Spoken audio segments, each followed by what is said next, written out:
दादा और पोते की दिल छू लेने वाली कहानी। मनोज मानपुर की एक प्राइवेट कंपनी में कार्य करता है। उसका परिवार भी वहाँ उसके साथ ही रहता है। उसकी पत्नी, एक बेटा और उसके वृद्ध पिताजी। आजकल मनोज के पिता अक्सर बीमार ही रहा करते थे। उम्र अधिक होने की वजह से उनकी तबीयत लगातार खराब होती जा रही थी। मनोज ऑफिस और पिताजी की बीमारी में बहुत अधिक उलझता जा रहा था। एक दिन मनोज के पिता की तबीयत बहुत अधिक खराब हो गई। मनोज की पत्नी ने पिताजी को खाने के लिए कहा, लेकिन उन्होंने इशारे में ही खाना खाने के लिए मना कर दिया। शायद वह अपनी बात को अपने मुख से कहने में असमर्थ थे।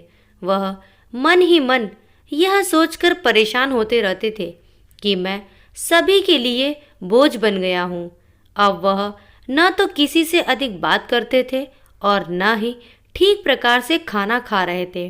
बार बार खाने के लिए मना करने पर मनोज और उसकी पत्नी तंग आ गए और मनोज बड़े ही जोर से अपने पिता पर चिल्ला उठा।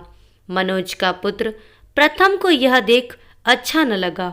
वह अपने दादाजी के सबसे करीब था। प्रथम रसोई से भोजन की थाली लेकर आया। उसने अपने हाथ से रोटी का एक निवाला लिया और अपने दादाजी की ओर बढ़ाया।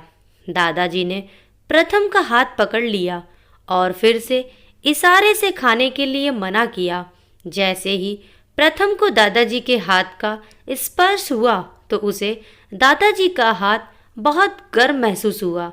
प्रथम ने जल्द से थर्मामीटर लिया और दादाजी का तापमान चेक किया।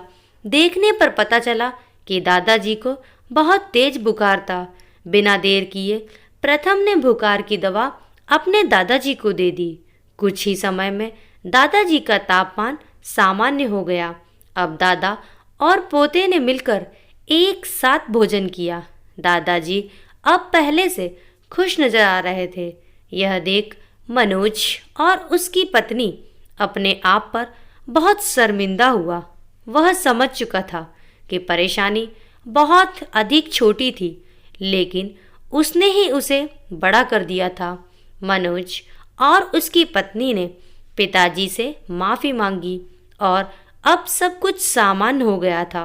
यह बात तो बहुत छोटी सी है, लेकिन हमें एक बड़ा मैसेज देती है। हमारे माता पिता के वृद्ध होने पर वे हमारे लिए किसी काम के नहीं होते हैं।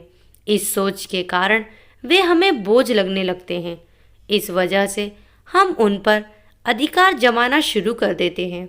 शायद हम सब यह भूल जाते हैं कि जब हम बचपन में अपनी परेशानी को ठीक प्रकार से नहीं बता पाते थे तो हमारे माता पिता बड़े ही प्यार से हमारे परेशानी को हल करते थे। आशा करती हूँ दोस्तों आपको ये कहानी ज़रूर पसंद आई होगी। अपने विचार हमें कमेंट बॉक्स में लिखकर ज़रूर भेजें। कहानी को लाइक करें, ज़्यादा से ज़्यादा शेयर करें।